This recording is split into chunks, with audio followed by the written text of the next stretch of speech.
This episode of Geek's Guide to the Galaxy is made possible thanks to support from listeners like you. So if you enjoy the show and want it to continue, please sign up to give us $1 or $2 per episode over at patreon.com/geeks. And if you'd rather make a one-time contribution, you can do that via check or PayPal over at geeksguideshow.com/crowdfunding. And I want to give a special thank you to Tom W., Stefano Orsi, and Ray Roberts, who all just signed up this week to support us on Patreon. So big thanks again to everyone who's contributed. We really appreciate it. All right, so now let's get to our show.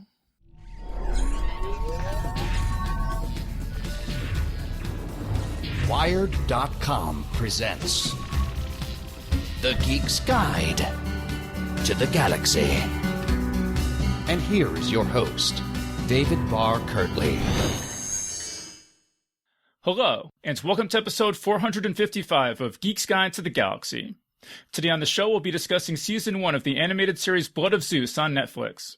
And this will include spoilers for every episode of the show, so just be aware of that. And I'm joined by 3 guests. So first up, we've got Erin Lindsey, making her 29th appearance on the show. She's the author of the Bloodbound series of epic fantasy novels, and the Nicholas Lenoir series of paranormal detective novels, which she writes under the name Yael Tettensor. The Silver Shooter, the latest novel in her Rose Gallagher series of historical mysteries, is out now. So, Erin, welcome to the show. Hello. The next up, we've got Douglas Cohen, making his 10th appearance on the show. His short fiction appears in Inner Zone, Weird Tales, and Space and Time, and he's also the author of Realms of Fantasy, a retrospective, which collects detailed blog posts about every issue of Realms of Fantasy magazine, where he worked for 6.5 years. Together with John Joseph Adams, he co-edited the anthologies Oz Reimagined and What the Bleep Is That? So, Doug, welcome to the show. Thanks, Dave. Good to be back. And also joining us today is Zach Chapman, making his 9th appearance on the show. His short fiction appears in Nature, Starship Sofa, Tales to Terrify, Steampunk Universe, and Writers of the Future. And he also edited the book Time Travel Tales, which includes stories by Catherine Wells, Sean Williams, and Robert Silverberg. So, Zach, welcome to the show. Always happy to be on. Okay, so let's start off with Erin, and have you tell us what were your expectations going into Blood of Zeus? I didn't really have a lot in the way of expectations simply because I came across it kind of by accident. It was one of those very pandemic things where I was desperately searching for new content on Netflix. And I don't remember what website I found that was like the hidden gems of Netflix or whatever, that were things that were really highly rated on Rotten Tomatoes and Metacritic and things like that, that were sort of hiding on Netflix. So that's how I came across it. And because I was kind of in the process of compiling a list of 20 different things, I didn't really pay it much attention. So I'm not sure I thought about it too much before I started watching it. And it definitely, in a lot of ways, surpassed my expectations, even though it wasn't perfect. And, you know, I have likes and dislikes, and we'll get to those. I was pleasantly surprised with it overall, I would say. I guess we'll say, it's maybe obvious from the title, but this is Greek mythology. So it's sort of the conceit is that this is a sort of a lost Greek myth that you never heard before, but that kind of fits in with the other ones. So, Erin, are you a big Greek mythology fan? Was that something that interested you particularly? Definitely. And I do think that that was overall the most satisfying part of the show, was how very much it felt authentically like a Greek myth. And I think if your love of fantasy started out with an interest in Greek myth and in ancient mythology in general, as mine did, then this is like a very satisfying show for you, probably. Mm-hmm. Say about Doug, what were your expectations going into Blood of Zeus?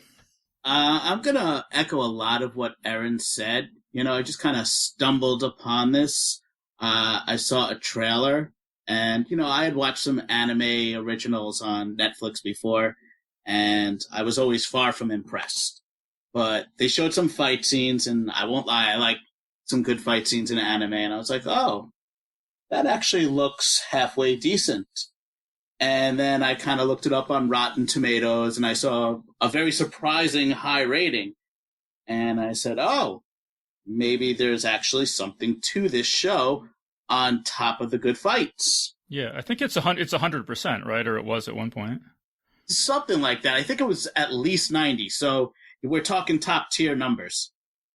And I watched the first episode, and I was like, this was kind of interesting. I guess I'll watch the second one. And like I said to you in an email, it just kind of kept building and building. And by the end, it was a really strong ending. And like Erin, I think it wasn't perfect. I have some quibbles, but overall it was pretty good. I'd highly recommend it because you don't have to invest a ton of time, and it's fairly rewarding.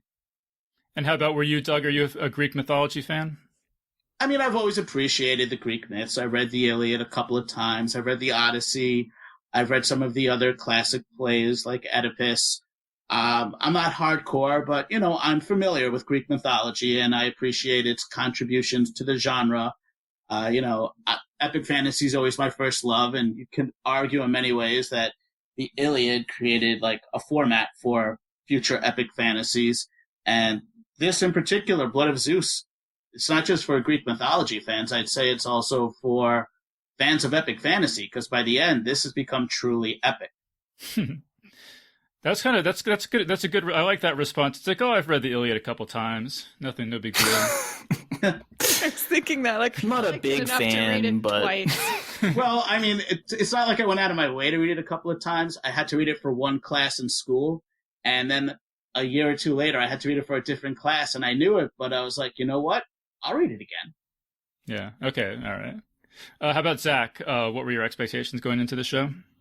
pretty low, because I think it's kind of common where you see on Rotten Tomatoes, like you'll see these 100% rated shows and movies, but you only see like, a handful of ratings. And I was kind of getting the feeling just based off of that and based off of the art that I wasn't going to like this show. And so my expectation was pretty low going in. And also like the first episode, the first half of the first episode, pretty much the first whole episode, my expectations were pretty low for the series. But then again, echoing what everyone else's sentiments, it definitely builds up as it goes on, builds like momentum, and you get into it. It's also like very easy to watch because a lot of it is fight scenes.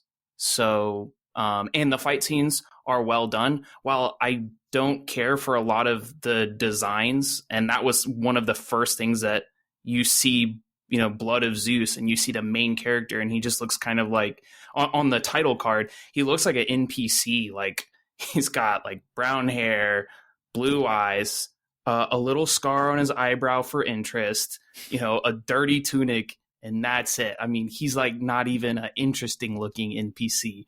So that's kind of like set my expectations of being pretty low for this, which is probably good because then, I did end up enjoying it by the end. All right, cool. Yeah, so let's come back to some of that stuff, but I wanted to talk about just how this show came about. This is just from my research. So it's written by Charlie and Vlas Parlapanides, and so years ago, so there's this classic sort of sword and sandals movie called Clash of the Titans from 1981, and these guys were working as Hollywood screenwriters. And they heard that that there was going to be a remake of Clash of the Titans that ended up coming out in 2010, and they kind of put in a request to be the writers on it, and they were told you haven't demonstrated that you could do this sort of world building that would be necessary for a movie like this. And so they said, all right, well, let's do something to show that we can, so that the next time something like this comes along, we'll be in consideration. And so they wrote a script that was eventually filmed as the movie Immortals 2011, which I haven't seen, but I think is sort of a retelling of Theseus and the Minotaur. Actually, I think Zach has seen it, so maybe in a second we can get to Zach. You can tell us about it. But yeah, so they got that movie made, and so that sort of established their bona fides to do this kind of mythology kind of movie. And then I think because the Castlevania cartoon did pretty well, and so Netflix, they had a meeting with some Netflix executive who said, if you have anything that could work for animation, we would be curious to hear it. And they had developed this, they wanted to do this sort of anthology show where each season it was going to be live action, but each season would be a different Greek myth. And so they'd kind of been working on that. And so they were like, oh, is there somehow we can do this as animation? And so they kind of gave the executive some ideas. And he said, if write the pilot and write a sort of a synopsis of the season. And if I like it, I'll buy it. I really like where this is going. And so that's how the show came about. But yeah, so it does sort of tap into this tradition of these kind of, like I said, sword and sandals movies in Hollywood. So this is the list I have. These are just some of the classics. Jason and the Argonauts, 1963. I mentioned Clash of the Titans, 1981. You've got Disney's Hercules, 97. The remake of Clash of the Titans. There was a sequel to that I also haven't seen called Wrath of the Titans, 2012, and this movie Immortals I mentioned. And so, Zach, you've seen some of those, right? You want to tell us about that? Yeah, I've seen the recent ones, and honestly, it's kind of, they're very forgettable. All of these are, like the remake, and then the remake of Clash of the Titans, and then the remakes sequel are all very forgettable. But I did just rewatch the Clash of the Titans, and from what I recall, it's a pretty, similar retelling, but just with a lot more CG, a lot, bigger set pieces and that sort of thing, but the same basic set pieces. And then the Immortals was kind of like this.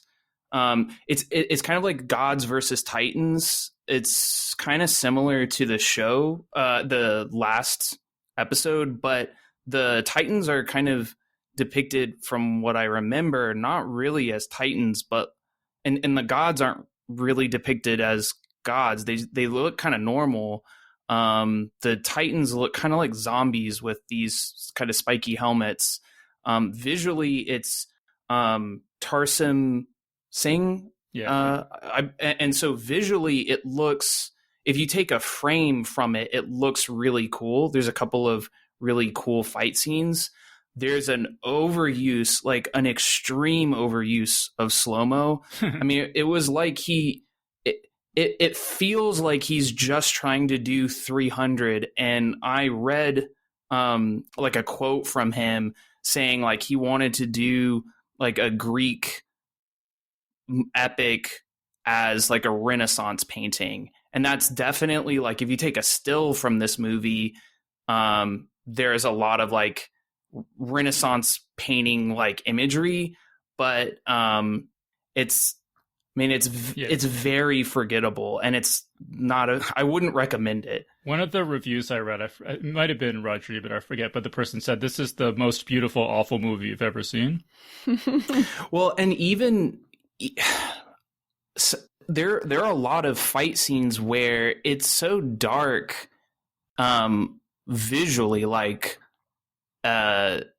it's hard to see what's going on. In at least on the TV that I watched back in 10 years ago now, when I saw it, I just remember, and I know I saw a couple of these in 3D, and that is even worse for making things dark, yeah. Or it was back then. And so I just remember it just being like having trouble in the more darker scenes. That there's I forget where they store the Titans, but it's like this kind of subterranean. It's like Mount T. I don't know. It starts with a T. But that's all like the subterranean area, and so all the fighting happens in the dark. And so it, rewatching it on YouTube, just the scenes now, like it looks prettier than what I recall. But that was one of my main takeaways back when I saw it, was like, I was so excited to see the movie because I love that director. He's made one of my favorite movies of all time, which is The Fall. And I highly recommend that movie. It's just visually stunning, and it has a good narrative too. But this movie is like, sometimes The Immortals is sometimes visually awesome, and then at other times it's just very Zack Snyder-y, like really from about that 2005 style of 300. Like 300 came out, and then there was all and Sin City came out, and there was like all of these movies that were aping off of that like really dark, gritty color scheme with slow-mo, and that's like really what that movie is. Well, yeah, and I mean, I think I told you guys over email, but these writers, they said that the budget for Immortals got slashed from, they needed it to be like 150 million, and then it was slashed to 75 million, and then they brought in other writers who made changes that they weren't very happy with, so they seemed pretty down on Immortals. So I guess this was, an attempt to kind of do something similar, but have a little bit more control over it. I also wanted to mention they also said that Clash of the Titans, as I said, was a big influence on them. And I watched that a bunch of times. I took years of Latin in school, and we would watch it periodically. And Erin, you said that you've watched that many, many times. That was one of my childhood staples. I was obsessed with the idea that if I looked hard enough in a junk shop, I could find a bubo somewhere. I remember like almost every beat of that movie, down to the sort of the tinny voices speaking from the shields and all that kind of stuff. I really liked it. But as Zach says, I think the remakes were entirely forgettable. Yeah, and just in case, Bubo is a mechanical owl created by Hephaestus, if anyone's wondering what that was. And Clash, I sort of don't remember it that well, but it's basically the story of Perseus and Medusa. At least that's the part that sticks out in my mind. Yeah. I think that's the best part of the movie. There's a lot of it borrows from a couple of other myths, but yeah. I just watched it today. I may have seen it as a child, but I have no memory. But what I noticed today that was so irritating about this movie is all of the day for night shots. It's just constant with it. And it's so, that like technique has aged so poorly. So I'm like, it just makes everything all murky and like I'm not sure ugly. I know what you mean by that. I think it's like this technique where they just darken the film. They shot it during the day and then, processed it to make it look like it's at night. Yeah, they they just really darken the image, and it's like, well, and there are some parts of that movie that take place like at night that are shot in a studio, like when he fights Calibus. It's a super low budget movie.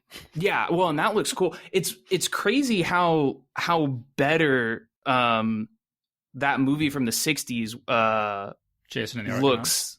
Yeah, Jason and the Argonauts. It's crazy how much better that looks than this movie Clash of the Titans from 81. Yeah, I haven't seen Jason and the Argonauts in a really long time, but I just watched some of the scenes, and they definitely lifted stuff from it for Blood of Zeus. Like there's this scene where there's Talos, the giant metal man, and that actually it's all like Ray Harryhausen stop action. So today it doesn't look that great, but like for the time, you're like, this is really, really amazing. And I think actually I was just reading, it was kind of interesting that Talos in mythology was a bull, like a giant metal bull, and they changed it to a giant metal man for that movie because, I guess, I don't know, it looks better on film or something. And so it's just kind of interesting that this Blood of Zeus kind of takes that idea and continues it. So the story is, kind of constantly evolving like these oral myths always have. But yeah, so let's get into, so go ahead. I was just going to throw in a fun little tidbit about the original Clash of the Titans. I personally have never seen the movie, but my wife's mom absolutely loved the movie so much that she named my wife after one of the characters from the movie, and that's why my wife's name is Andromeda. Yeah, I was going to say if she hasn't seen it, she should watch that. But does she like Clash of the Titans? Well, yeah, because that's where her name comes from. So she watched it a bunch of times as a kid. I think we were actually watching it once not that long ago during the pandemic, and we both kind of fell asleep on it, and we never came back to it. But a lot of fantasy fans, when they find out, and science fiction fans, when they find out my wife's name is Andromeda, they're like, "Really? Your wife's name is Andromeda, Douglas? You the science fiction fan? Well, this is why my wife's name is Andromeda." Yeah, and you mentioned falling. Certainly my experience of watching all these sword and sandal movies was it involves a lot of falling asleep. They have a slow pacing. Would you count Troy in there, even though it doesn't? I don't think it has any gods in it, if memory serves. Yeah, I was excluding 300 and Troy because they don't have any Greek gods in them. But I mean, Well, but yeah, I mean, is 300 as explicitly based on stuff that's been treated in classics, though? yeah, I mean, it's certainly they're all kind of in the same, general, Anyway, body of work. And I think everyone, the one thing I remember from the remake of Clash of the Titans, the 2010, is release the Kraken. So Liam Neeson is Zeus, and in the trailer he says release the Kraken. And I feel like that's just become a pop culture catchphrase. Like I feel like still, I still hear people say that all the Agreed. time. like Neil before Zod. Yeah. All right, so let's get into Blood of Zeus specifically. So Erin and Doug both recommended that I should watch this show. So, Doug, why don't you tell us kind of what were your impressions of kind of the first couple episodes? All right. Zach kind of alluded to the artwork, and I also was a little down on it overall. I thought just it could have been crisper, like tighter. There were actually moments where the art is very nice. It just wasn't very consistent throughout. And like some of the characters, really, it showed up. I thought, in particular, the demons and Seraphim, who is the main villain, I thought they could have done a lot more in terms of the artwork. So you kind of had to get past that. But as I kept going on, I stayed with it because I saw there is a story here. The writers seemed to understand Greek mythology, and they kept building it bit by bit. I think I watched it in like 2 days. So the episodes very much blended together for me. And I couldn't tell you like where one episode ends and another one begins. But early on, I was just pleasantly surprised. I could believe this was kind of a lost myth. I don't really recall too many demons per se out of Greek mythology, but there are all sorts of different creatures out of Greek mythology. So I was just perfectly willing to believe, oh yeah, this is another Greek creature from the ancient days. And, and then they did pull out a few creatures that were familiar to us. And I guess that was one of my pet peeves. I think they introduced Cerberus, the three-headed dog, in the first few episodes, and we never really got a good explanation, as far as I could tell, why Cerberus was in it at all. I mean, what they did with the three-headed dog was very cool, but, that was one of my quibbles with the show. Yeah, so let's set up this. So the story, as you're saying, yeah. So the main character is Heron, who's a young man, and he lives with his mother outside of this town, and they're kind of outcasts because, I guess, because she's like a single mom. Nobody knows who his father is. Dave, if I could correct you, they actually addressed why they're outcasts. That like it gets deep into the story though, but basically Zeus is trying to protect Heron and the mother from Hera's wrath because Zeus had an affair with the mortal mom, and that was how Heron was born. And Hera wants them to suffer and to die, and the only way to protect them when they went to this mortal city was to cast a giant cloud over the entire city to keep Hera from finding them. And because the cloud came along at the same time as Heron as a baby and his mother came along, the people thought that she was like a witch or just like bad luck, and that's why they kind of became outcasts in the city. Yeah. So there's all that, and then so now he's like, I don't know, 18 or something, and there's this like invasion of demons, and who can disguise themselves as people.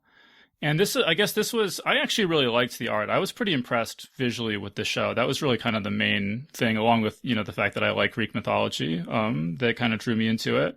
But like you were saying, Doug, like, my first sort of big hang up kind of with the show is that I felt like it was sort of like a weird combination, this character Seraphim and his demons with the Greek pantheon and Cerberus and the Chimera and all this kind of stuff. They always kind of felt like some weird crossover event where characters from different shows had gotten together. So and also like seraphim, is not a Greek word; it's a Hebrew word, and and like the demons feel more like sort of Judeo-Christian kind of demons than anything in Greek mythology that I remember. So I guess I'll just throw that out there to start with. Did anyone else have that issue? I had kind of the opposite of I had big issues with a lot of the art direction of the show. But the Seraphim I thought he had the coolest design. Like I liked, he's like a spiky red boy, with long white hair, red eyes. I mean, it's like maybe that's generic, I guess, for like an evil villain, but I think it looks cool. To me, the generic stuff was like all the gods. They seem lacking in design. Like Zeus kind of just looked like a cheap Jack Kirby imitation. Mount Olympus was unimpressive. Like I thought it could have been like really epic looking. Yeah, but the brother and especially the chimera, like the reimagining of what a chimera would look like, because if you look at like a traditional chimera, right, it's kind of weird. Like it's got a goat head in the middle of its back. Like that's not that cool. But like putting the goat horns into the lion's head and just like kind of like streamlines the design. I thought that was a really cool looking, monster. But then the Titans, or I guess they're not, they're giants. Manticore. This whole time, I thought he was a manticore. No, I was trying to decide if it was a manticore or a sphinx, but it was cool. Yeah. Well, it had that serpent tail and then the goat horns on, so that's why I figured it was just kind of like a Yeah, well, it definitely wasn't a scorpion tail. It was definitely like a serpent kind of tail. Yeah, and the designs for the giants, they're giants, right? Or are they Titan? Okay, so the giants were kind of like just a mixed bag. Like some were really cool, and then there was like one that was just like a flying demon that would suck people up into its flame wings. It looked weird. It didn't look cool, and it didn't make sense to me. But then, some of them did visually look pretty awesome. It's funny. I just had the completely opposite reaction. I liked a lot of the demon designs. I didn't like the ones that were too anthropomorphic. They were just like jacked dudes with horns. Those ones were boring. But I loved the one that was basically a manta ray. That I think is the one you're talking about, that lifts out of the sea and is just this big flaming manta ray. I thought that was among the more original designs. It had 2 frames of animation and then it would just float by and then people would go into its wings. For sure. And so I think one of the things that strikes me just in listening to the comments is that I wonder if they would have been better off not calling it anime or treating it as if it were anime, because it's really not, in a sort of the way that I think of it, particularly too, if you're thinking of anime not only as a visual style, but as a storytelling style, then this isn't really that. It actually, to me, has more in common with it's like a grown-up version of 1980s cartoons. Yeah. And so I think it's not supposed to be doing some things we're expecting from it. And if you kind of take it on its own terms as a deliberately simple animation style, then you kind of get over that hang up. And, it's similarly, if you think about sort of anime as a body of work, some of the most interesting and original storytelling happening in that genre. And this isn't meant to be original storytelling. It's meant to be the exact opposite of that. This is meant, it's kind of unfair to talk about tropes. These guys are the OG. This invented the trope. So, if you want it to feel satisfying and have it resonate as a Greek myth, then it kind of by definition has to hew to some of those expectations. So I don't know that they did themselves any favors by calling it anime or sort of triggering that set of expectations. Yeah, it did really remind me of an 80s Saturday morning cartoon. Zeus looks a lot like the father in Bionic 6. And yeah. Even the sound effects? Yeah, and also and the Greek gods, they kind of have a weird like I don't know, like there's something a little bit futuristic about their costumes. It kind of was reminding me of like Visionaries or those cartoons from the 80s. But like I liked it. Aside from the sort of weird and like like the giants, some of them seemed more like Cthulhu monsters than Greek mythology monsters. But aside from that sort of weird kind of mix of elements, I found the first couple episodes pretty. They pulled me in. I was interested in what was happening. And I liked, like identifying the like seeing the golden fleece on Hera and stuff like that was fun. Like the first half of the season I thought was really pretty fun and enjoyable. I had a lot of issues once we get into the second half of the season, which is interesting actually because Doug was saying that he thought it got better as it went along. So it sounds like a lot of us on this panel have completely opposite reactions to a lot of stuff in the show. But I guess, Doug, do you want to talk about that? Can you say more about why you liked it more and more as it went along? Well, I almost felt like as it kept going, it started finding more of its own footing. It got away from those classic epic fantasy tropes, and it started just embracing its own story more as you find out the background for Seraphim, and you see like the depths of his pride, which takes you all the way to the final scene, which I thought was a pitch perfect final scene to finish the series. I thought the fight scenes were excellent. And I think they were just building in effect toward those fight scenes the whole time, and that was just like those were good popcorn moments for me. I was all on board. It was good choreography. I thought the artwork lent itself better to those fight scenes toward the end. They introduced a couple of characters that were entertaining here and there toward the end that you didn't see early on, like Coffee, I think it was, and the two guys that were freed from the slave galley. I thought they were entertaining sidekicks. And also, as the gods started turning on each other and jumping into the fray with the mortals, I was reminded a lot of the Iliad, where, from my recollection, because it's been like 20 years since I've read the Iliad, but from my recollection, the gods seem to take this attitude of, yeah, no, the mortals are going to fight, and we're going to stay out of it, but I'll interfere right here and do this, but I'll interfere and do that. And that felt very Greek mythology to me, the way that they acted above it, but they really weren't above it. They couldn't help themselves but get involved. And, I thought it was fitting the way they embraced, like, the way Zeus sleeps around, and because he does that a lot in Greek mythology, and they really showed the consequences of his behavior, because for all their powers, these gods were acting like mortals.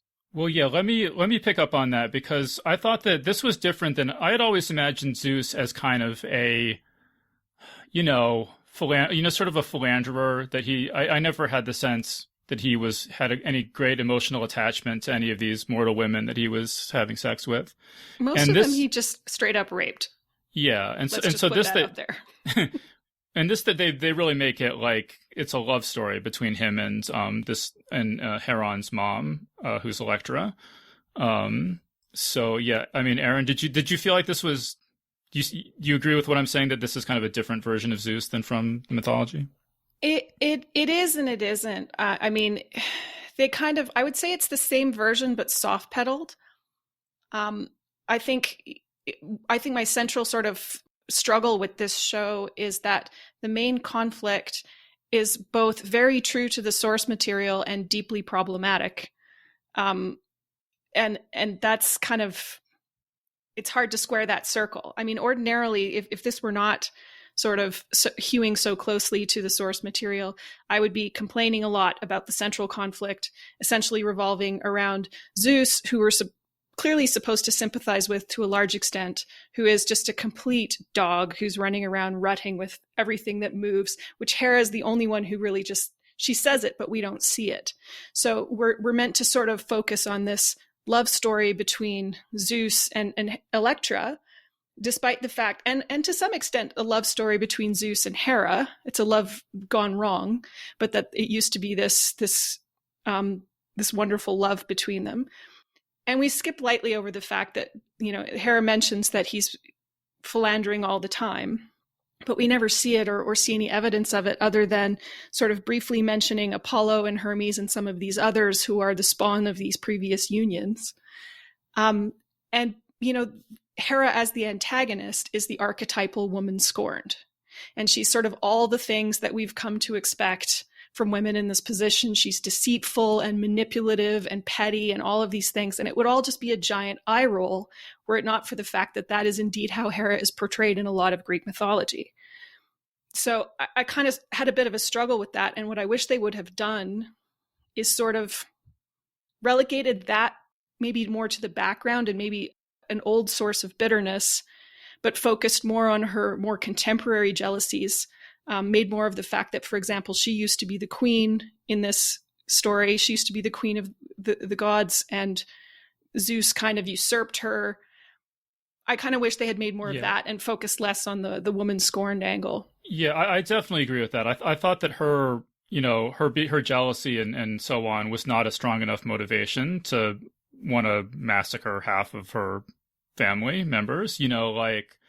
I don't remember if there's anything like this in Greek mythology. I remember her, wanting to kill Zeus's kids and stuff like that, but I don't remember her being this genocidal kind of. And yeah, I think it would have been more interesting to me if she also, in addition to the jealousy or whatever, also had some political or ideological or philosophical aim. Yeah. I want to get just to finish that last thought, just to be fair I think it's very hard to do anything with Greek gods and have them in any way sympathetic without skipping over a huge part of the canon, because they're all rapists, like all of them, just about all the Greek heroes in general. So it's kind of hard, if you want to use these guys as heroes, you kind of have to relegate that to the background. There's not really any way around it. Yeah, but I want to get Zach back in here. Zach, do you have any response to anything that we've been saying here? Yeah, I mean, I just agree with this is what was the problem for me for the first half of the show, or really all of the show up until you get Seraphim's backstory, because he doesn't have anything to do with that. His backstory is just him being a badass, having a cool character arc and his troubles and stuff. And it's actually way more interesting than Heron's, but just between Zeus and what's the blanking on her name? Hera. Hera.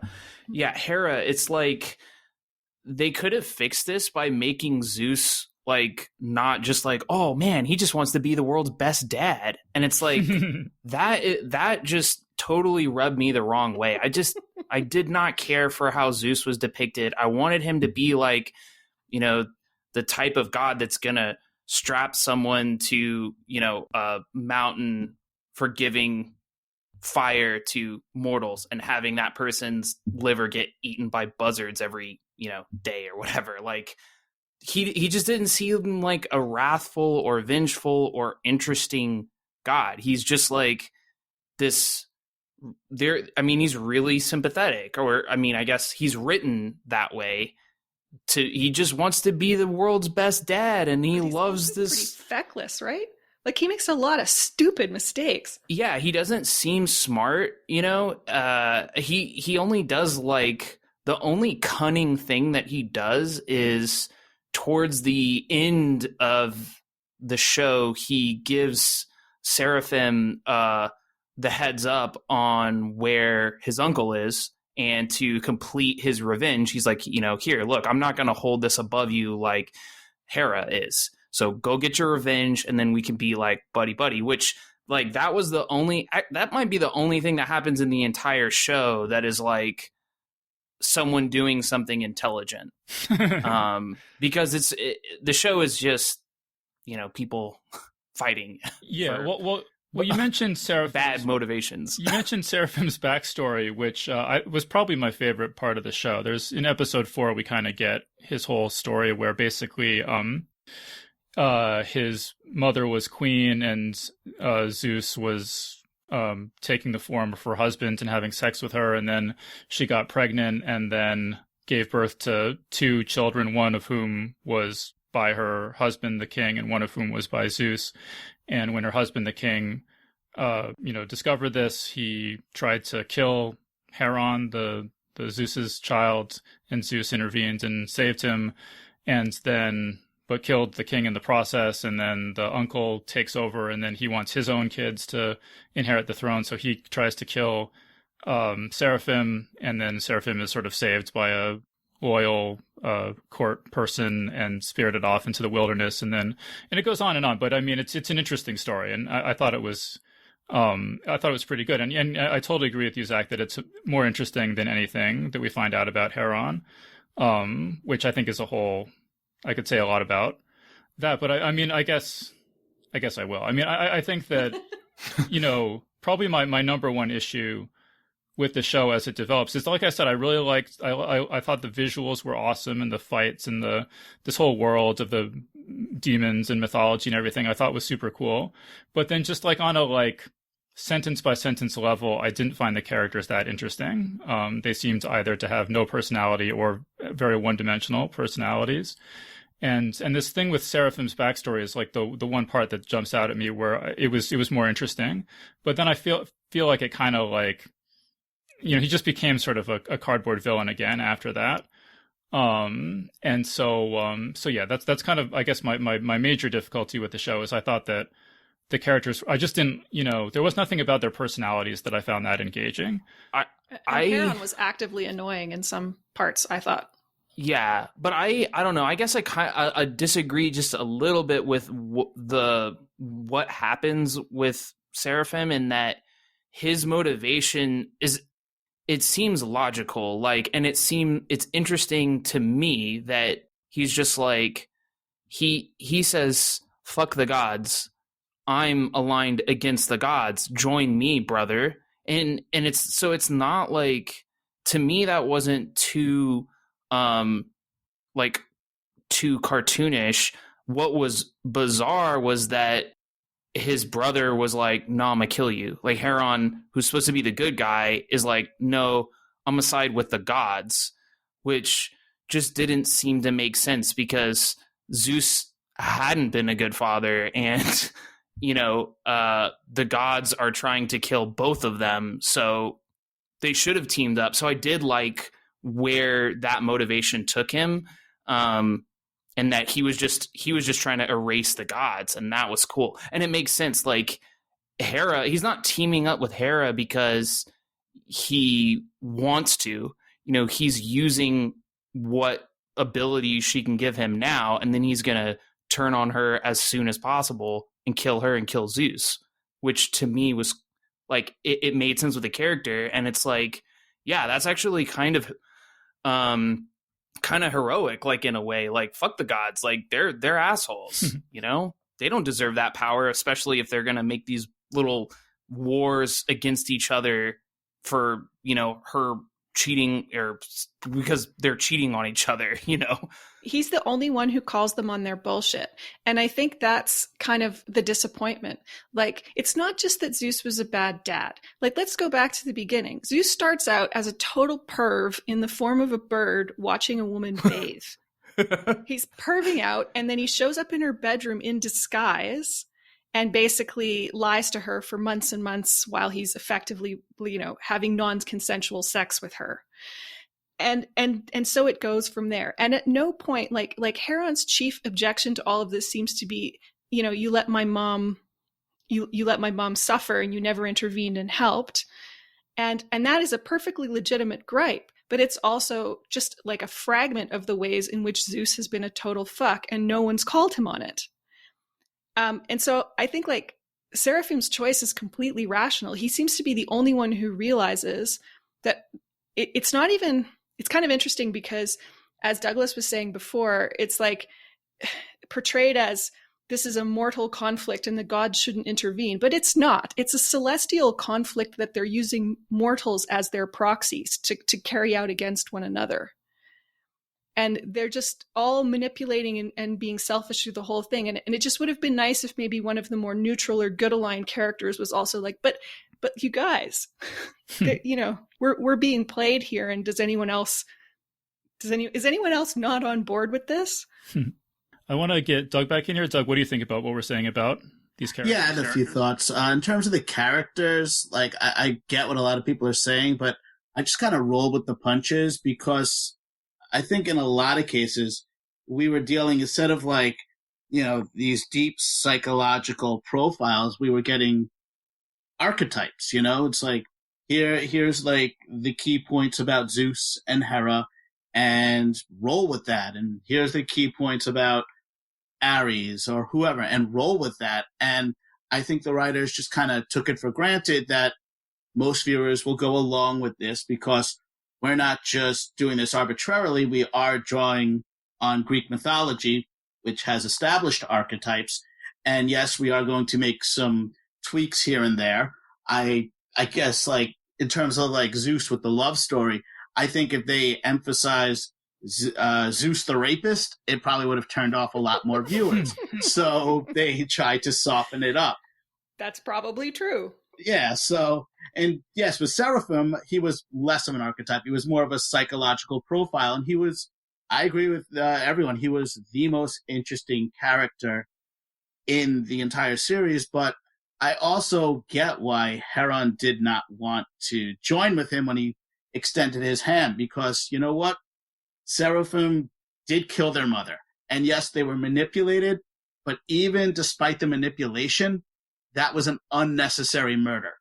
I'm not saying there's a such thing as a necessary murder, but it's not like his back was against the wall and he had no choice but to kill this woman. He killed this woman out of cruelty. And it's kind of hard to reach across the aisle, for lack of a better term, when that happens. And there is even though Seraphim is saying, fuck the gods, and I get that, there's a cruelty about him. He thinks he's, maybe life shaped him that way because of his backstory, but there's a cruelty to him. And had he taken over, it's not like I see a euphoric paradise in the future for everyone. No, I completely agree with that. I think Heron made the right choice. It's just, at no point did any of the good aligned characters question, what they were fighting for, or what was the end state that they were trying to produce. They were just like, it was just a straight up good guy, bad guy thing. Yeah. And as far as they were concerned, they were good guys. And it seems like it would have been more interesting. I hadn't really thought about this until you mentioned that, Doug, but it seems like it would have been more interesting if Heron was kind of caught in the middle between two factions that were both terrible, and he had to try to pick the lesser of two evils. And, Zeus is terrible, and then in the process of wanting to overthrow Zeus, Seraphim has become terrible and has become a fanatic and is just as bad as Zeus is now. And which side do you pick in that conflict when, neither of them is that attractive? But because these are the good guys and these are the bad guys was so telegraphed, there wasn't as much to think about as there could have been. Yeah. I mean, to some degree, I would have also liked to see a little bit more of the Pantheon. There were some characters that we saw a little bit of that I would have liked to see more. One of my favorite scenes, for reasons I can't really articulate, is the scene where so much has been made up to this point that Zeus has laid down the law, thou shalt not interfere with mortals on pain of death. And Hera kind of manipulates him into a minor transgression in this regard and uses that to sort of rally the gods to her cause, and they're all quite critical, and they call Zeus out, and they're like, you're being a hypocrite, blah blah blah. And so there's this point of tension, and we know that the gods have they've given him a warning on this issue. And so this scene arrives where Heron is in a tremendous amount of danger, and they're on a slave galley coming into the bay, and Seraphim arrives on his chimera with the magic sword, which I'd like to talk about a little bit, and the magic spear, and he's going to rain fiery death on all of our heroes. And Zeus just loses it, and he starts throwing thunderbolts all over the place, including into the water, which electrocutes no one, which is a puzzle. But anyway, he's flinging his lightning bolts everywhere. And there's this shot of all of the gods on Olympus taking note of this like flagrant flouting of the law. And I really liked it. I particularly like Apollo waking up in his like surrounded by his beautiful lovers, and he's like, "What's happening?" I would have just liked to see a little bit more of them, because mostly they just stand around and glower. There's only a couple that get even a couple of lines. That confused me, because I think because of that scene was not like articulated like particularly well, because then later, I think one episode later, when the gods are actually splitting, like they're choosing, okay, I'm gonna go with Hera, okay, I'm gonna go with Zeus. The only ones that I understood at the time while I was watching that split was that Hermes was buddies with Zeus because that's his father. I had no idea Apollo's allegiance. And so when he gets wrecked by Ares, that came out of the blue for me. Mm-hmm. And then I guess Hephaestus, and that was only because they just kind of hang out and help train Heron. But yeah, those are the only two gods that they really showed prior to, I guess, the final episode where the gods do take sides. It just seemed like everyone was picking Hera's side. Yeah. Even including Apollo. So I was shocked when Apollo comes to save the day, to save Hermes, and then just gets, Ares' axe to the head or hammer to the head. I mean, he was kind of interfering on behalf of Zeus early on. He seemed like he just was, I don't know, he was trying not to piss anybody off, it looked like. Yeah, maybe if they had focused just a tiny bit more on who was aligned with who and like maybe why, because a lot of these characters are just, they're kind of like in the periphery. They're just like in the background, and then they stand up and throw a fireball, or they swing a hammer, or they glower or whatever. Like Ares is just always glowering at Zeus. And it also made Zeus just seem like an underdog, which is a bit of an interpretation. I felt like in that moment when they were all, and Hera had kind of like taken all the gods from him or whatever. See, it just seemed strange. All right, like a strange depiction. Speaking of things that seem strange, I want to get into my primary critique here, which is I was pretty much, as I said, I was pretty much with this show for the first 4 episodes. I liked the Seraphim backstory, and it really started to lose me in 5 and 6 because it just seemed like they were cribbing stuff shamelessly from Empire Strikes Back. I can't be the only one who thought this. I could go through Am I the only one who thought this? I didn't pick up on that, but I'm curious. I want to hear the bulleted list. Yeah, me too. All right, so Alexia goes to meet with Chiron, the centaur, and he says, "Oh, I'm sorry, I had no choice. They arrived just before you did." Okay, all right. Oh, Lando. And so he's exactly like Lando, and then he even says, like, "No, we had a deal. She was going to stay here with me." I mean, like, they're literally just quoting lines from Star Wars. And then, like, Heron goes to train with Zeus, and his big problem is that he can't control his anger, like, much anger in him, you might say. Yeah, yeah. And okay, Star Wars didn't invent that, can I just say? But anyway. Wait. And then he gets, like, this prophecy that his friends are in danger, and he has a choice to either complete his training or to go save his friends, right? It was just, and then, like, he runs into Seraphim, who's, like, not his dad, but his brother, and is like, "Join me," and reaches out his hand. And then when he refuses, Seraphim says, "You're either with me or against me," which is, of course, what Anakin says to Obi-Wan. And so, like, yeah, none of those things are, like, original to Star Wars, but it was just, like, one after another, after another, after another, whereas, like, I feel like I've seen this movie before. Yeah, I mean, that's fair. They steal from the best. I think for me, one of the things that I found overall most frustrating about the show was the little things that they didn't do well for no real reason. Like, there were just so many things. On the one hand, you had what I thought was a really sort of beautifully authentic take on life in the ancient Mediterranean. just down into the little details of the tools that they're using and the clothes that they're wearing and what they're eating and, the way things are depicted on the pottery and all of these just lovely little details. And then just like a flagrant disregard for basic physics, even factoring out all of the magic and the god powers and all the rest of it, which that always bothers me. Like the more sort of otherworldly supernatural stuff you introduce, I think the more important it is for the non-supernatural stuff to make sense. And all of those little choices I just thought were so unnecessary, and I kept tripping over them. What were you saying, Erin, about you said about the sword and the lightning bolt or something? Oh, the sword. So one of the things I kept tripping over... Which is a lightsaber. Can I just point that out? It's just a lightsaber. It's clearly a lightsaber. So the forging of the god weapon is a common piece in Greek mythology. And so right at the beginning, if it's not episode 1, it's episode 2. Zeus, I guess it's episode 2. Zeus helps to forge this magic godly sword for his son, who throws it away. Like he's like throwing in the teddy right out of the pram, just like, meh, throws it away, which, okay, he's having a moment of rage. But I kept waiting for him to go get the bloody sword. Like at no point when there's an invading army of demons is he like, oh man, what would be so cool is if I had the god sword. He never goes back for it. So of course it gets claimed by Seraphim, who rightly recognizes its awesomeness and starts lightsabering through things just for fun. They show up in this battle in the cave.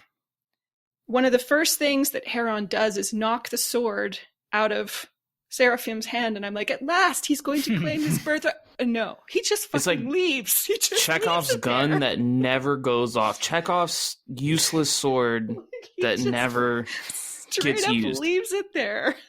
It is so odd. Like, is this a metaphor for the birthright? Is this going to make sense sometime? Is this going to it's never used. It's so weird that it's created and then Seraphim has it, but then Seraphim already has a badass magical weapon. So it seemed pointless. Was it ever actually necessary to the plot to have that sword forged?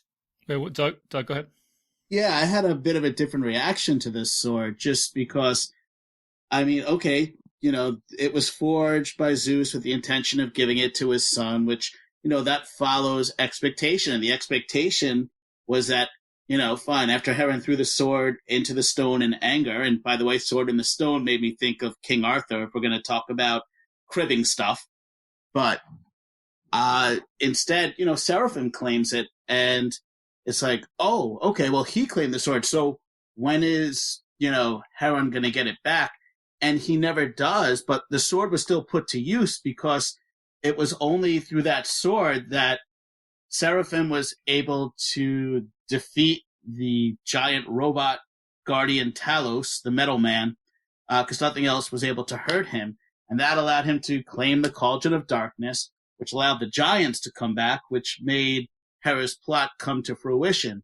So, there was a whole destiny for Heron with the sword, but it never came to fruition. But it's like, yeah, the way I looked at it was the gun was on the wall, but the person you expected to fire it was never the person that actually fired it, but it did get fired. I agree with you. It did get fired. And I think it could have been really interesting that Seraphim claimed it. But I had 2 problems with it. One, Heron never even tries to reclaim it.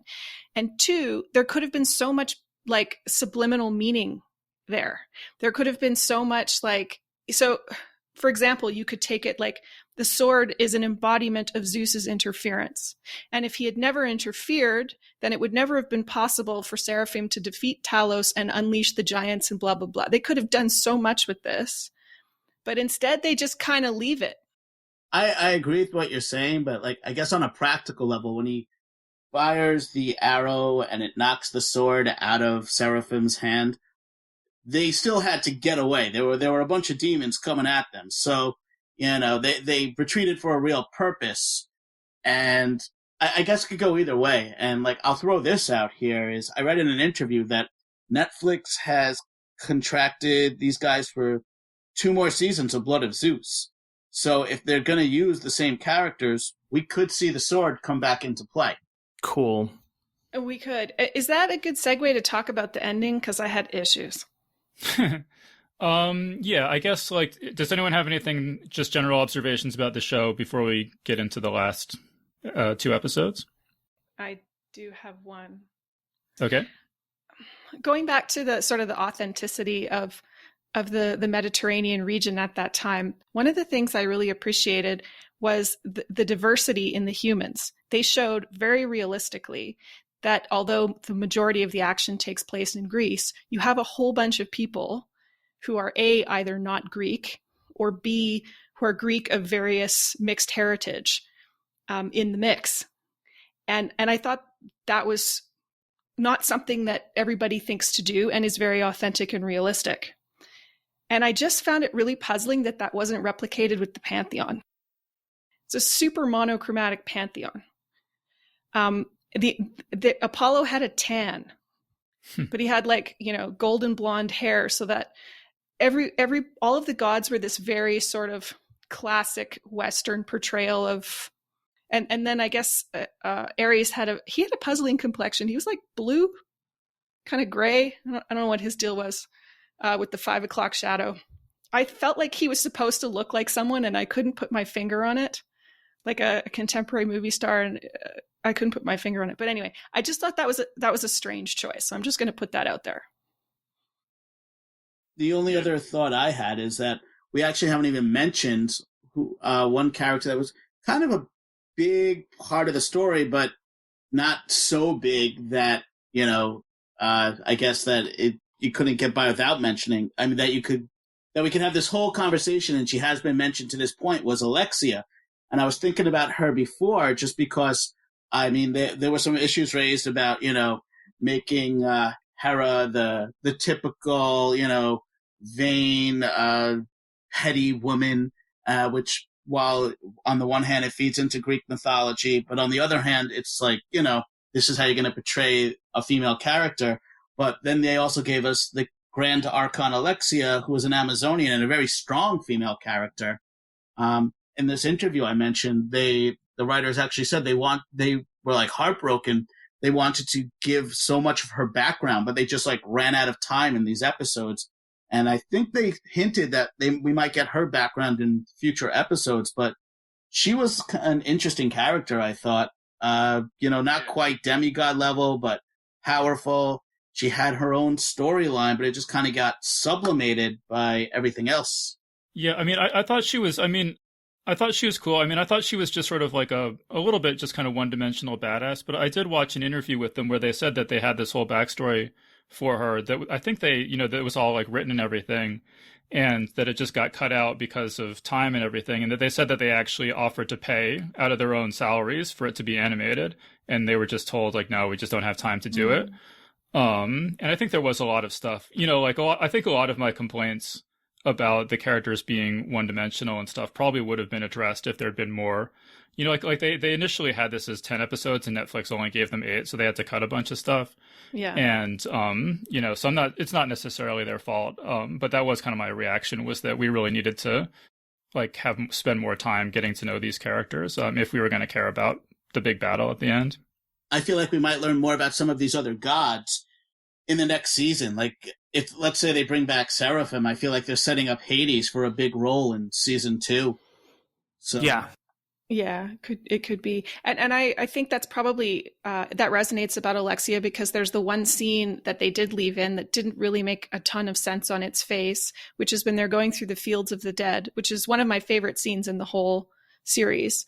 That also feels very sort of authentically Greek mythology. They're going through the fields of the dead, and Chiron at the beginning gives them this set of rules of things that they shouldn't do if they don't want to die. And one of them is they shouldn't stir up the ground too much. And the big one is that you mustn't turn around. And so there's this great sequence of all these red shirts being enticed by various hallucinations to turn around and meeting a grisly end.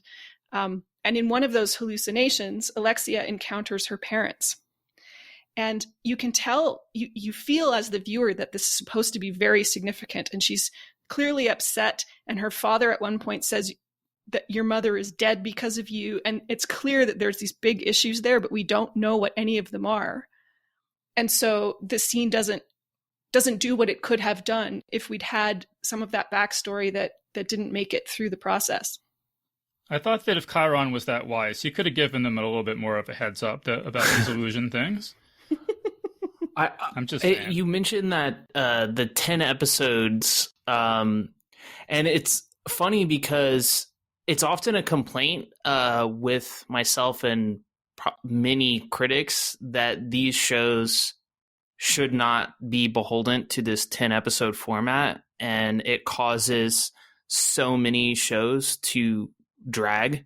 Like there's like the obligatory flashback episode, or we're on episode 9, so now we see the bad guy's motivation. Like but yeah, I do think that this could have used maybe one more episode, or maybe a few more minutes in every episode. The one thing that I will say about that this show has going for it is that it's really easy to watch.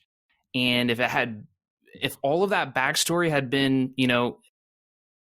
another episode or two, it might have made this show a little bit harder to watch, and it might have, fallen into that category that I feel so many of these 10 episode season ones have, where it drags.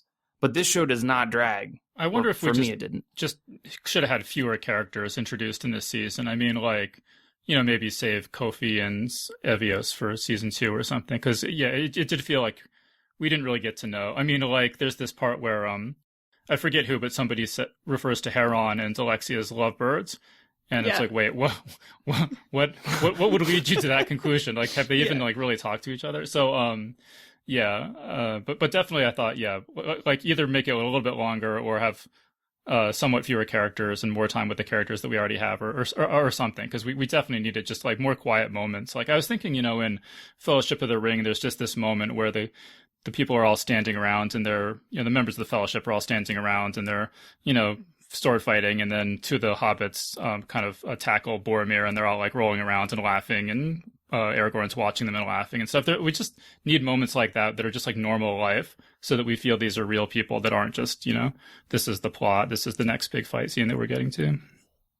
Yeah. Although, it'll be interesting to see if they do sort of try to build in some more of that stuff. I think as much as I overall liked the visuals and didn't object to the simplicity of the character design, I think the simplicity of the character design does make them a little bit poorly suited for sophisticated facial expressions, which resulted in some kind of funny ones to me that I don't think were supposed to be funny. Like there's this look on Zeus's face early on when Heron is basically screaming at him, and it's his initial confrontation of how Zeus is a bad father and why did you leave us there?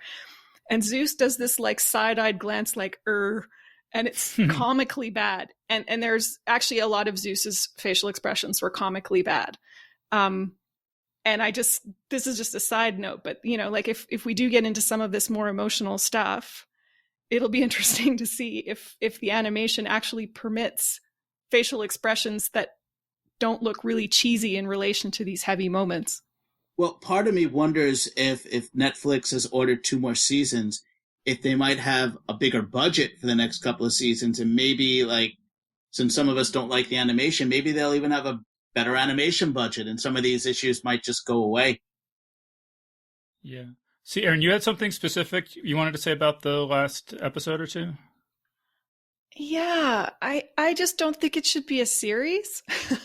I really wanted it to be over in that final scene. I thought it was a very satisfying ending between the brothers in this climactic battle scene. And although it did suffer from, as a lot of the show did, way too many flashback voiceovers that were totally unnecessary, they must have thought we half slept through previous episodes, and we just really needed to have the echoes of previous episodes in our ears as we watched these final scenes, which I found overwrought and annoying in a number of places, including in this scene. But that note aside, there's this epic final battle between the brothers. And at one point, it looks like it's all over for Heron because Seraphim has him sort of in a full Nelson or whatever from behind, and he drives his spear into Heron's shoulder, I guess it is. It looks like his chest in that scene, but then later it looks like his shoulder. But anyways, and Heron makes the decision. He realizes he's never going to physically overpower his brother, and he makes the decision to push the spear through his body.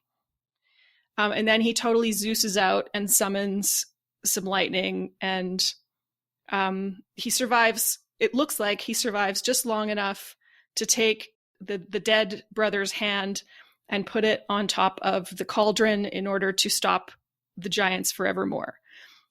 And I found that a really satisfying ending. And then we have this epilogue where Heron wakes up and it's just like everybody's chilling by the pool, and we get a tiny little bit of dialogue, and then it's over.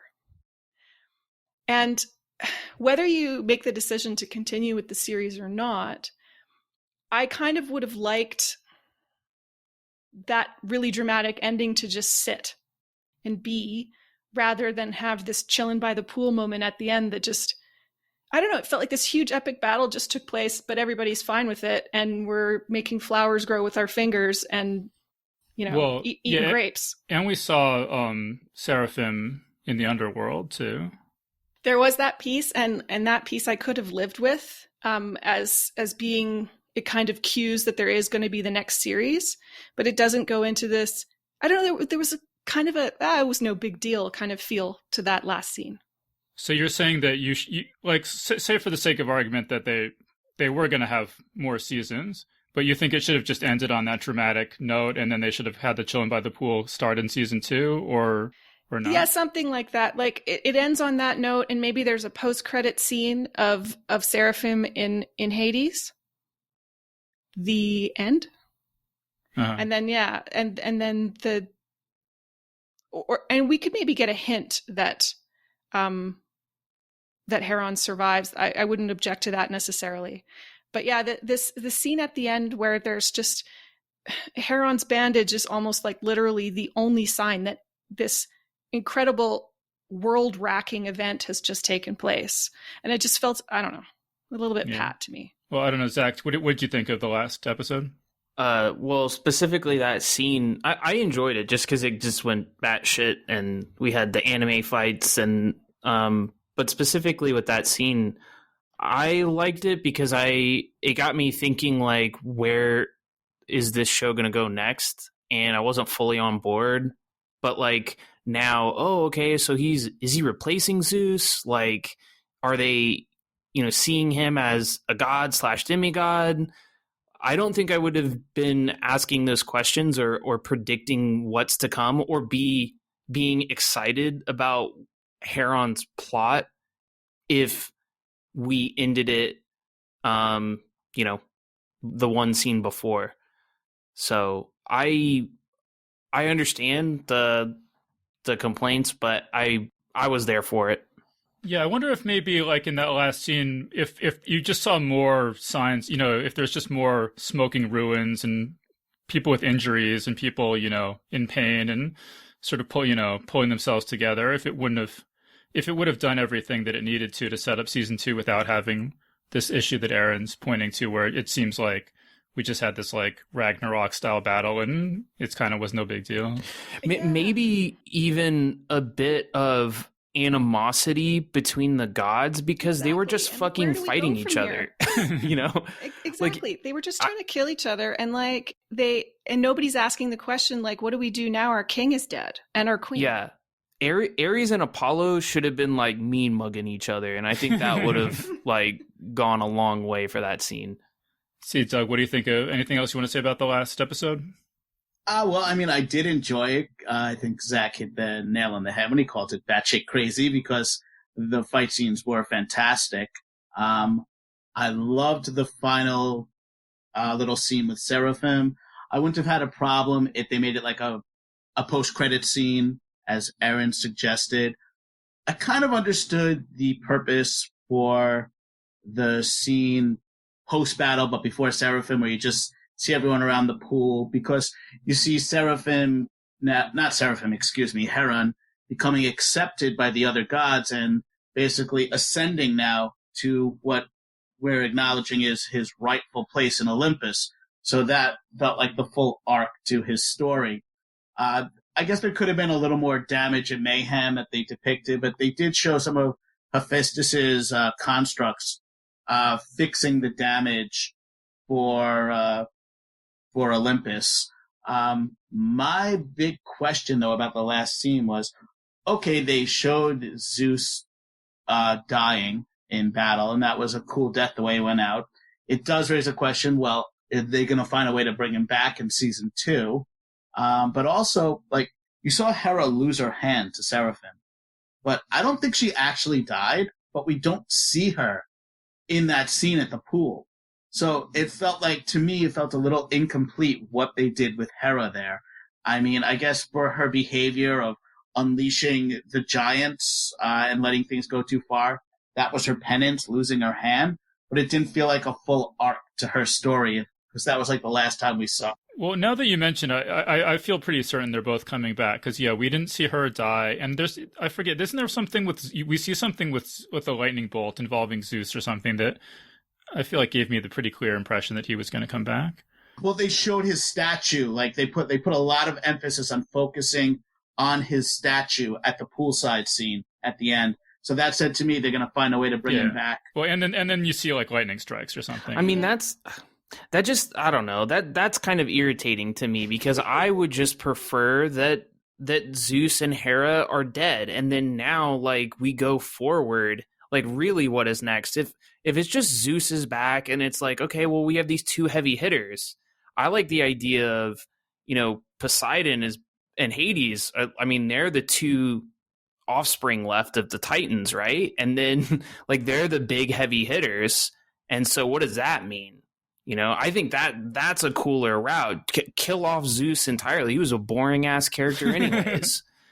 I agree with you, Zach. I just think, like, in terms of what do I actually think is going to happen, I think Hera are going to come back. I think it's pretty clear. I mean, Hera got away, and there was that weird thing where she's whispering over the crown just after Zeus died. One thing I will say is that I liked that Hera clearly had some regrets at the end. Like, pretty much the instant Zeus is killed, if not, in fact, in the instant before he's killed, she's like, oh, no. Oops. Yeah, the one thing this show needs, is less characters. And that's how they can get less, is stop reviving people. Fewer characters would be good, but I still want to see more. I just need to see more Apollo. The abs make me laugh every time, and the way he flicks his hair, it's completely amazing. But that thing with Zeus and Hera, where they kind of have this, like, he saves her and then she feels bad and everything. It again made her seem like like she leads this whole, like, capricious beyond belief. Like, what did you think? What did you think, like, murdering half of the gods was going to involve? Like, I don't. It just seems like, it made her seem, just so, like, fickle and, not thinking things through. And oops, did I do that? Did I almost murder everyone? Maybe season 2 is a big part of her trying to make amends for her fickleness.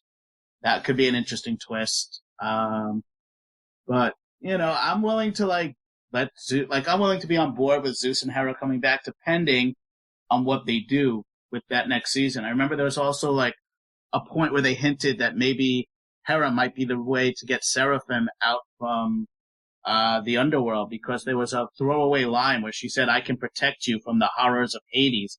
I'm paraphrasing, but I don't think they did that for no reason whatsoever. I think Hera might be the reason that Seraphim somehow comes out from Hades. So I feel like they planted a lot of potential seeds everywhere, from leaving the sword to what Hera said, to her losing her hand, to not seeing that final scene with Hera, to focusing on Zeus. So they planted a lot of seeds that could go in a number of directions. Yeah, I don't know if we mentioned this, but they said that they've plotted this out as a 5-season thing. So, oh my Lord. Yeah. Okay.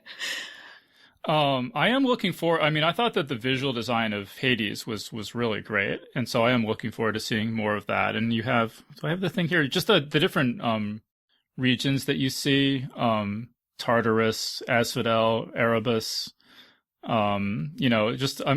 I just love those names and those concepts, and I think if stuff happens, if there's more stuff that we see in Hades in season 2, I think that would be pretty cool.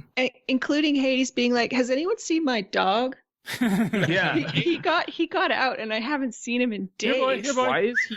Does anyone know what one happened less to one of head? the heads of my dog? Yeah. Actually, that was kind of cool that they cut Cerberus' one of his heads off, and then he's still running around. He actually like bites the rest of his head off, and then he's like, I'm good to go. He gets like a spear or something in his head, and the other 2 heads just chew it off. That was badass. Again, I just didn't understand why Cerberus was there to begin with. Yeah, I don't know. And they never refer to him by name. They're never like, oh, this is my dog Cerberus. Like it's not clear why he's there at all. But that being said, I liked seeing him. I also thought he kind of changed sizes. There were a few moments where he seemed like as big as a truck, and then other moments where he was more like bear sized, but I don't know, maybe that's just me. Yeah, and I guess we haven't really mentioned the like extreme graphic violence, but I love that. I just want to point that out. Oh, when they eviscerated the Chimera, when Alexia slices open the Chimera and all the guts spill out, that was really well done. Yeah, it's the same animation studio that did the animation work as Castlevania, so it's the same kind of like blood and guts and level of awesome fighting. Yeah, and I don't know if you saw, Zach, the studio, it's called Powerhouse Animation Studios, is located in Austin. So we could go check them out sometime if they have power, water, and food. I hope they do. I hope they have power so they can keep working on season 2. They were put on the essential services list, maybe. All right, cool. So I think we're pretty much. Does anyone else have anything else about the show before we get into our final thoughts here? No. All right. Final thoughts. Doug, final thoughts. Final thoughts, pretty much it's not perfect, but it's easy, fun viewing. There's some moments that are truly, worthwhile. And if you look past some of the quibbles that we all raised, it's a pretty good show and there's room for growth. Yeah. Zach, final thoughts. Room for growth, solid second half of season 1. If you liked Castlevania, definitely check this out. I also like to do like some quick recommendations. If you like this show, Ilium and Olympus series by Dan Simmons is really epic and kind of similar with like metahuman gods. And it's like Greek mythology. The God of War series, the original God of War series, the video game series. It's really cool. I highly recommend that. And even they're kind of revamping it, but it's no longer Greek gods that you're killing. It's Norse gods. But that first series is you basically starting off as a mortal and then killing Ares and then killing everyone. And it's really cool if you're into Greek mythology, really cool if you're into very graphic violence. If you like Devil May Cry type games, action, it's like an action type game. And then there's a new show coming out on Amazon Prime called Invincible. So if you like these like big super powered brawls that get very bloody, Invincible is gonna, scratch that same itch. All right, cool. Yeah, I mean, no, I like I said, I mean, I definitely would not discourage anyone from watching this show. I think it has a lot going for it, and so I would give it a try. And if you don't find the characters interesting, I don't think it gets better as it goes in that regard. But I mean, if you're enjoying it, keep watching it. And I do hope maybe in season 2 it'll be, they'll have a little bit more time to develop the characters, and they might get 10 episodes or whatever. I don't know. But so Erin, final thoughts. Yeah, I enjoyed it. I think there's a lot of potential to broaden and deepen in season 2. I would like to see more I don't know, maybe this just says more about me, but I would like to see more of the political machinations that might be happening post-apocalypse on Mount Olympus. I think there's a lot of interesting fallout that could take place. I found in general the gods were more interesting than the mortals, but maybe that's just because, to be fair to season 1, they were doing a lot in terms of storyline in a very contracted number of episodes. So, hopefully Blood of Zeus was successful enough that they'll get a chance to spread their wings a little bit and really flesh out some of the things that would make it sort of evolve from a satisfying, if slightly two-dimensional thing to something a little bit richer. Yeah, I think that definitely that would be my number one note, is that Heron, I just think we need to see more. There just needs to be more about him that makes us want to spend time with him. He needs to have a bit more of a spark, or a bit more charisma, or just something that makes us want to spend 8 episodes or 10 episodes watching what happens to him. Well, I suspect they're going to spend a lot of time in season 2 creating the love story of our quote-unquote lovebirds. So if they're going to do that and they're going to make us believe it, that'll lead to a lot of characterization with Alexia, probably get her backstory, and Heron, because we got to believe the love story. Yeah. Dave, you had mentioned an anthology series written by these two creators, and it being like each episode a different Greek mythology. To me, each season. Oh, each season. Oh, wow. Well, I would think each episode. I think that would be really fascinating. I would love to watch an anime that is, each episode is a brand new Greek mythology in that same animation style. That would be awesome. And I think that they're short enough to where you could get a very satisfying, a lot of the myths are short enough to where you don't need this really long epic thing. You can just do it in a 30-minute show. I think that would be awesome. Yeah, I always want to see more anthology shows. I mean, I think that, I think they tend not to be as popular because people want to see the same characters come back over and over. But, if anyone's asking my opinion, the more anthology shows, the better. But definitely, if you're into Greek mythology, I think you should check this show out. And if it borrows a lot from the backstory of the Heracles myth. So if that's your jams, I think you'll like it. Yeah. All right, cool. So let's wrap things up there. So we've been speaking with Erin Lindsey, Douglas Cohen, and Zach Chapman. So thanks everyone so much for joining us. Thank you. Thank you. Thanks for having me on. And that was our panel. So big thanks again to Erin Lindsey, Douglas Cohen, and Zach Chapman for joining us on the show. And remember that Geek's Guide to the Galaxy is made possible thanks to support from listeners like you. So if you enjoy the show and want it to continue, please sign up to give us $1 or $2 per episode over at patreon.com/geeks. And if you'd rather make a one-time contribution, you can do that via check or PayPal over at geeksguideshow.com/crowdfunding. So big thanks again to everyone who's contributed. We really appreciate it. All right, so that was our show. So thanks everyone for listening, and we'll see you next time. The Geek's Guide to the Galaxy is a production of Wired.com. For more information about the show, visit geeksguideshow.com. To learn more about your host, visit davidbarrkirtley.com. Music and voiceover produced by yours truly, Jack Kincaid. If you enjoyed this program, tell your friends. If you didn't enjoy it, tell no one.